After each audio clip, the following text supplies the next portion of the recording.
একসময় শ্রীকৃষ্ণের রাজ্যে গোকুলে কুঞ্জকেশী নামে এক সৎ, সদাচারী এবং ধার্মিক ব্যক্তি বাস করতেন। তিনি সর্বদা সত্য কথা বলতেন এবং ধর্মের পথ অনুসরণ করতেন। গোকুলবাসীদের মধ্যে তিনি অত্যন্ত শ্রদ্ধেয় ছিলেন। একদিন কুঞ্জকেশী ভগবান শ্রীকৃষ্ণের সান্নিধ্যে আসেন এবং কিছু গুরুত্বপূর্ণ প্রশ্ন করেন। কৃষ্ণ তাকে সদাচার ও সত্যের পথে চলার শিক্ষা দেন। কৃষ্ণ বললেন, তোমার সদাচারিতাই তোমার শক্তি।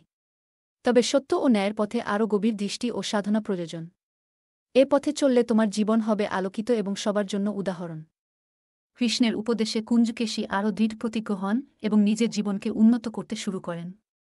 তার সত্যবাদিতা, পরিশ্রম এবং ধর্মপথে দৃঢ় সংকল্পের কারণে তিনি গোকুলবাসীদের জন্য এক অনুকরণীয় আদর্শ হয়ে ওঠেন। কৃষ্ণ তার প্রতি শ্রদ্ধা প্রদর্শন করেন এবং তাকে আশীর্বাদ দেন।